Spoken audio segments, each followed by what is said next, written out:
Olá, boa noite, a paz a todos. Vamos à leitura de um texto para a meditação que encontramos na Epístola de Paulo aos Romanos, no capítulo 5 e o versículo de número 19. Assim está escrito: Porque como pela desobediência de um só homem, muitos foram feitos pecadores, assim pela obediência de um, muitos serão feitos justos. Esse é o texto que vamos meditar nesta oportunidade, falando sobre 4 pontos da obediência de Cristo. Esse texto que lemos, ele está inserido quando Paulo começa a relatar como o homem desobedeceu a Deus e como o pecado entrou para fazer parte da humanidade. Ele começa dizendo aqui no versículo 12, do capítulo 5 de Romanos, dizendo que pelo que por um homem entrou o pecado no mundo, e pelo pecado a morte, por isso também a morte passou a todos os homens, por isso que todos pecaram. Dizendo que por um homem entrou o pecado no mundo. Bem, então o pecado é a transgressão, é a rebelião, é a desobediência, é a iniquidade, é a impureza, enfim, toda sorte de contrariedades com relação àquilo que Deus havia disposto para o homem viver permanentemente no jardim do Éden. Então, o pecado entrou através de um homem. Mas de que forma este pecado entrou?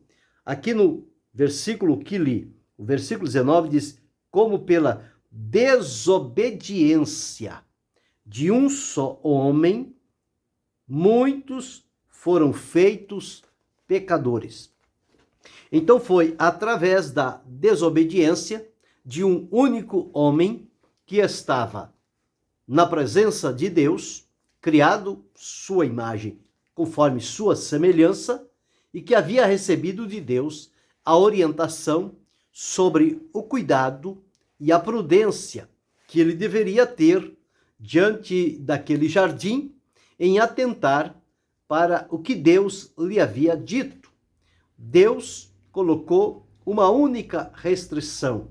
Todas as demais, não havia nenhuma restrição para Adão e Eva, sua mulher, ali no jardim do Éden. Mas nós encontramos que a única restrição que Deus colocou foi que ele não tocasse, não comesse, da árvore da ciência do bem e do mal. Depois, Eva disse que aquela árvore estava no meio do jardim. Então nós observamos que esta foi a única condição que Deus colocou, e exatamente aonde Deus disse que não fizesse, o homem foi e fez. Isto significa ir contra a orientação e o propósito que Deus tinha estabelecido para a vida dele, para se manter na obediência, tendo todos os recursos à sua disposição. Mas sempre é assim. Exatamente o que é proibido é desejado.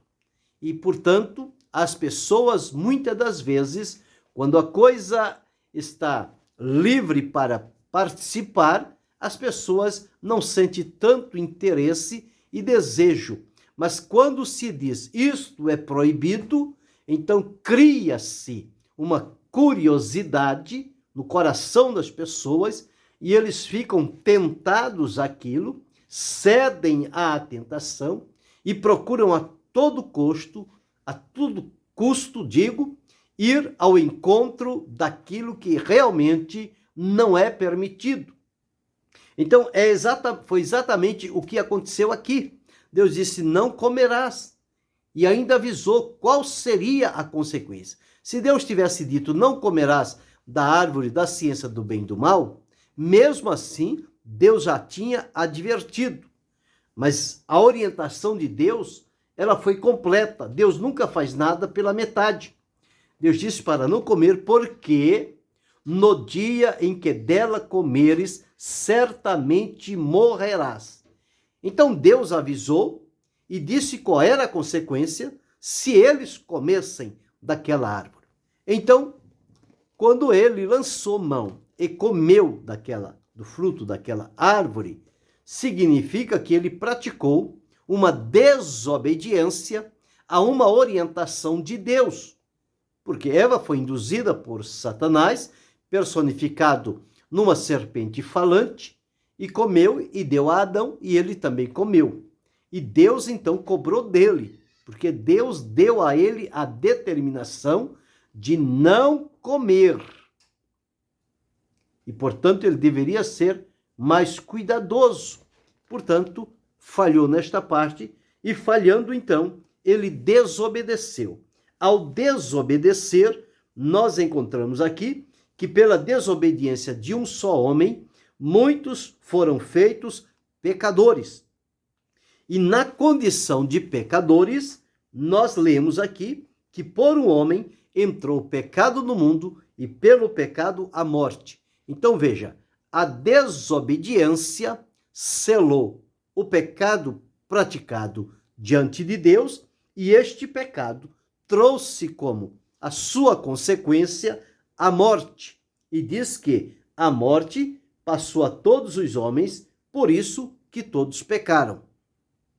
Então nós observamos aqui a desobediência destronou, tirou o homem da comunhão com Deus e o colocou ao separado da presença de Deus, vivendo moribundo, errante e sem ter o lugar definitivo. Mas, quando chegou à plenitude dos tempos, Deus havia feito um plano que da semente da mulher levantaria um que esmagaria a cabeça da serpente. Chega o momento que Deus envia o seu Filho Jesus Cristo, que se ofereceu antes da fundação do mundo. E, portanto, na plenitude dos tempos, estabelecido por Deus, este tempo, ele veio para realizar isto. E o resumo do que diz a palavra de Deus é: como pela desobediência de um, muitos foram feitos pecadores, assim também, pela obediência de um, muitos serão feitos justos. E Jesus, certamente, ele veio com esta responsabilidade. Ele veio para obedecer às orientações de Deus, o seu Pai e nosso Pai, e então, pela obediência de Jesus, demonstrada na sua vida e até mesmo no sacrifício que ele colocou a sua vida em sacrifício diante do Senhor Deus, ali ele estava provando a sua obediência diante do Senhor Deus. Então nós encontramos aqui dizendo-nos que pela obediência de um, muitos serão feitos justos. Quando nós observamos no livro de Hebreus, na epístola de Hebreus, capítulo 5, os versículos 8 e 9, está escrito assim: ainda que era filho, aprendeu a obediência por aquilo que padeceu. 9. E sendo ele consumado, veio a ser causa de eterna salvação para todos os que lhe obedecem. Então nós observamos que Jesus teve uma vida plena de obediência irrestrita à vontade de Deus. Então aqui encontramos que, através da obediência de um, muitos serão feitos justos, ou seja, serão levados à presença de Deus. Então nós encontramos aqui alguns pontos, conforme observamos, em 4 pontos, referentes ou da obediência de Cristo. E vamos começar já ao primeiro ponto, que nós encontramos, vamos ler no Evangelho escrito por João, no capítulo 6 e o versículo 38. onde encontramos o seguinte: porque eu desci do céu não para fazer a minha vontade, mas a vontade daquele que me enviou. Quando Jesus disse que veio do céu para não fazer a sua vontade, mas a vontade daquele que tinha lhe enviado, isto significa que ele estava prestando aqui uma obediência a Deus. Esta obediência que nós encontramos, que ele deixou também registrado aqui em Hebreus, no capítulo 10 e o versículo 9, onde está escrito assim: então disse, eis aqui venho, para fazer, ó Deus, a tua vontade. Tira o primeiro para estabelecer o segundo. O primeiro ponto aqui dentro deste versículo, nós encontramos a obediência fundamental de Jesus. Ele colocou a sua obediência como este fundamento e viveu, e a sua manifestação foi voltada totalmente para este princípio da obediência. A obediência era algo em Jesus que não era negociável. Obediência, ele estava prestando esta obediência a Deus, o seu Pai. Por isso que ele deixou registrado aqui, que ele veio para fazer a vontade daquele que o enviou. Então, o único objetivo, como fundamento de Jesus, era ser obediente ao Pai, em tudo. Não obediente numa parte e em outra não. A obediência de Jesus sempre foi 100%. Não havia nada que pudesse colocar em dúvida com relação à obediência de Jesus. Não. Pelo que nós observamos aqui, a obediência era algo fundamental para Jesus. E fundamentos, eles têm que ser firmes para não serem removíveis e para não serem colocados em outros lugares.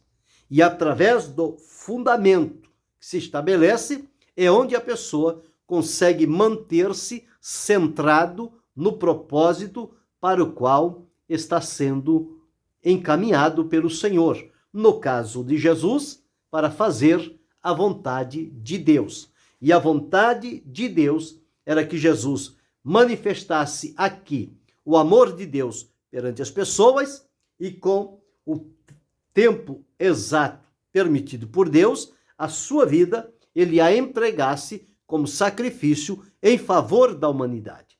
Então, até nisto, ele provou esta obediência como fundamento da sua vida. Muitas pessoas tentaram desviá-lo do foco da cruz, mas em nada ele deixou-se persuadir por aquilo. Ele manteve firmado no que ia realizar e procurou obedecer em tudo a Deus, o Pai. Então, primeiro ponto, nós encontramos a obediência de Cristo, quer dizer, a obediência fundamental de Cristo. Vamos a um outro texto da palavra de Deus. Encontramos no Evangelho de João, ainda, no capítulo 4, e o versículo 34, nós vamos encontrar o seguinte: e Jesus disse-lhes, a minha comida é fazer a vontade daquele que me enviou e realizar a sua obra. Então, Jesus colocou aqui, de maneira espontânea, que a comida dele, quer dizer, o alimento dele era realizar a vontade daquele que o tinha enviado, ou seja, realizar a vontade do Pai. Então ele estava aqui disposto a fazer isto de maneira espontânea. Não foi uma imposição, não foi uma obrigação, não foi nada disso. Ele entregou-se como um filho obediente diante de Deus, cuja obediência era espontânea, da parte do Senhor Jesus. O terceiro ponto nós vamos encontrar em Filipenses, bem conhecido, no capítulo 2 e o versículo de número 8, onde está escrito assim: e achado na forma de homem, humilhou-se a si mesmo, sendo obediente até a morte e morte de cruz. Então, observe de maneira clara o que está dito aqui. A obediência de Jesus foi completa, foi total, foi íntegra, foi 100%. Porque está escrito aqui, sendo obediente até a morte e morte de cruz. Quer dizer, por todos os dias que ele viveu aqui e até a sua morte, nós vamos encontrar em Jesus a obediência sendo praticada por ele.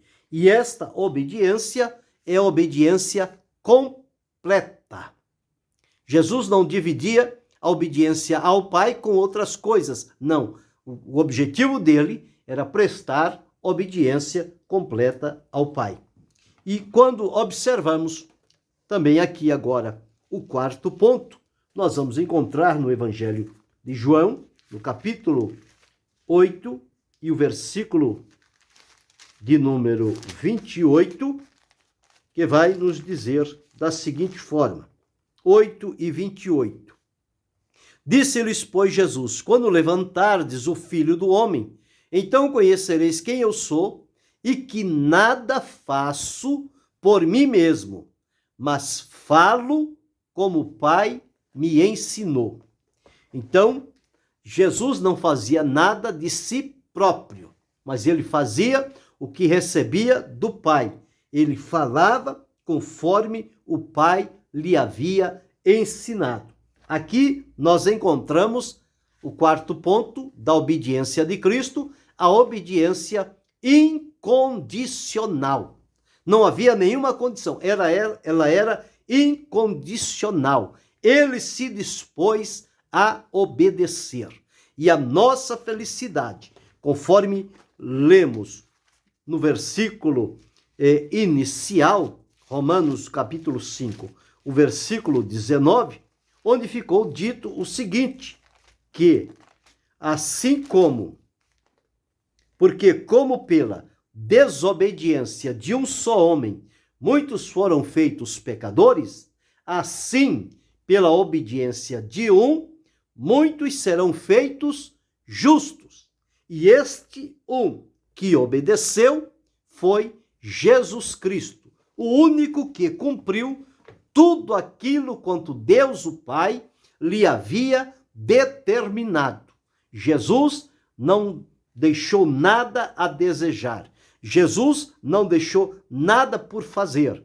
Ele fez completamente o que era esperado da sua parte, e ele fez isso demonstrando na sua vida uma vida plena de obediência. A obediência leva à submissão, à entrega, à disponibilidade, à disposição. Era o que Jesus tinha. Disposição, dependência, integridade, fidelidade e lealdade. Por isso ele viveu uma vida de plena obediência. Enfrentou vários reveses da parte dos homens, mas o negócio de Jesus era estar comprometido com Deus o Pai e prestar a ele a obediência que lhe é devida. Então nós encontramos aqui 4 pontos da obediência de Cristo. O primeiro ponto, a obediência fundamental. O segundo ponto, a obediência espontânea. O terceiro ponto, a obediência completa. E o quarto ponto, a obediência incondicional. E esta vida de obediência de Jesus, ela fica para nós como um exemplo, porque diz-nos a palavra que ele deixou-nos o exemplo para que nós sigamos as suas pegadas. Em outra ocasião, Jesus disse, assim como eu fiz, façais vós também. Então, como Jesus viveu uma vida plena de obediência diante de Deus o Pai, nós também devemos aprender com Jesus a obedecermos, porque nós agora somos chamados como filhos da obediência. Então, como filhos obedientes, a nossa obediência diante de Deus, através de Jesus, ela deve ser o fundamento da nossa vida. A obediência fundamental, em primeiro lugar. Em segundo lugar, a obediência espontânea. Em terceiro lugar, a obediência completa. E em quarto lugar, a obediência incondicional. É isso que Deus espera de nós e é isso que precisamos oferecer a Ele e glorificar o seu nome para que em tudo possamos viver a realidade do que Jesus viveu diante do Pai, uma vida de completa obediência. E que Deus em Cristo Jesus continue abençoando-nos, não só hoje, mas para todo sempre. Amém.